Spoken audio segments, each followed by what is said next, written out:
Okay, so let's go lecture week 11, Yes. Veganism and Vegetarianism. And a meat eating. Yeah, oh, by the way, I'm Savana, this is Alice, doing dietetics.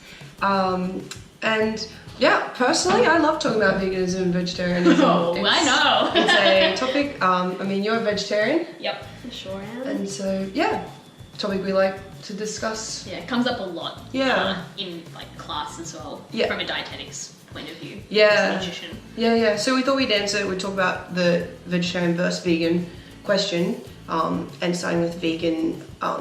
Yeah, it's definitely a very popular way of life that people are taking on at the moment. And yeah, as most people know, veganism is where you eliminate all forms of animal product from your diet, not just meat, but like eggs, milk, leather, honey. maybe even honey, maybe even wine, because like eggs are used to like clarify the wine. Like there's so many ways that animal products are used in the food production. Foods. Yeah, so it's quite difficult to become vegan.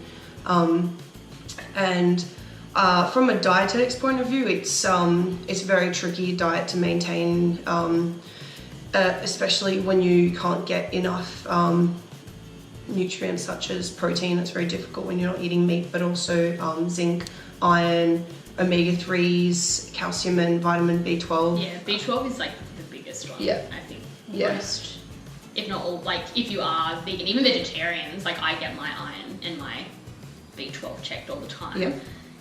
But those are definitely the biggest ones on especially vegan diets to get checked, because you cannot get B12 without meat products. Animal products. Yeah. Have to get a shot.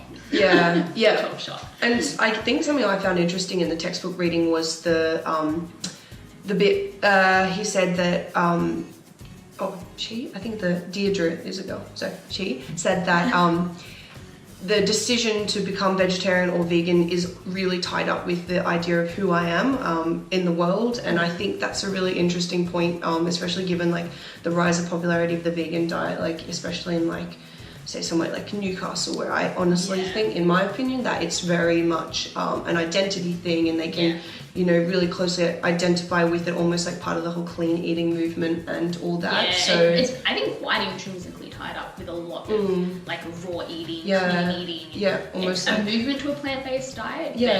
But, almost more virtuous. Yeah, definitely. I think so. That's my opinion. But yeah, I'm not vegan.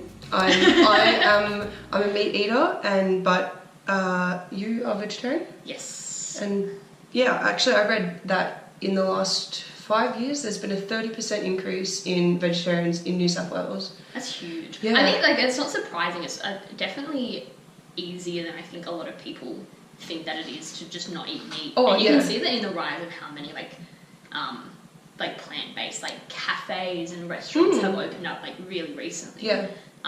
It's cheap as well. Like legumes are cheap. I love legumes. Yes. They're a lifesaver. But I was actually thinking about you as I was listening to the lecture, and I was like, well, first of all, I have two questions for you. First of all, would you go to a circus with animals? No.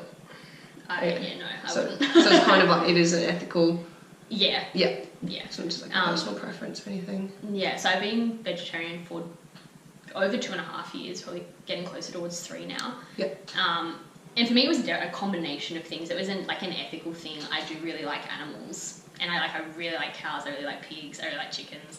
I got to a point where I couldn't disconnect the meat that I was eating from the animal that I loved, and I was like, to me, it felt hypocritical to enjoy eating them. Yeah.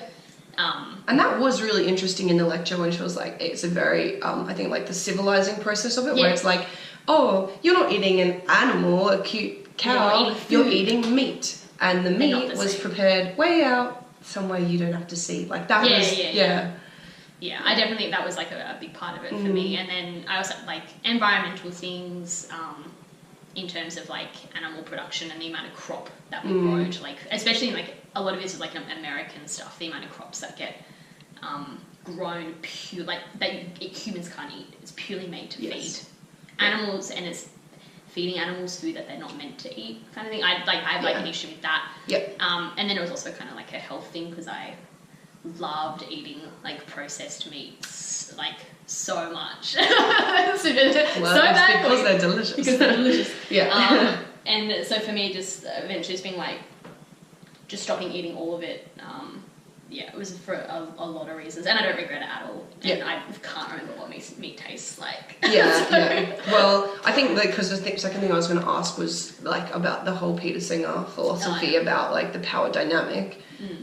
Do you like? What do you think about that? I was like, I agree with that concept of like suffering. I think animals do suffer, and if you've ever seen like any of those horrible videos of like animals that are in like abattoirs and stuff, like it's quite apparent that they have the ability to feel fear. Yeah. And in the same way that like you can see that animals also have the ability to like kind of like love people and like socialize. So I understand that, but I am iffy on drawing a total comparison to like animal rights and being like it's the same as being racist. Yeah. Or sexism. Yeah, there's just something about it that doesn't quite sit right with me. I don't really know how to explain it in words, but well, I guess it feels like a big leap. Big leap. Yeah. I can see where it's coming from, like the whole superior and dominant. Superior and dominance over like the needs of the superior group, and more important over the inferior. Like as in we'll eat the animal, but yeah. But I think, like, for me, at the end of the day, I'm not going to stop eating animals. Hi guys, unfortunately the GoPro stopped filming, we realized, and so I'm just going to quickly finish off this video because I was just talking about how I still choose to eat meat, and so I have basically adopted a flexitarian diet, which is a vegetarian-based diet which includes less regular intake of meat, so that includes maybe 4 times a week. And so there's this really awesome article written about flexitarianism by Claire Collins, who is the nutrition sort of guru of UON, and I'll link it in the comment section below.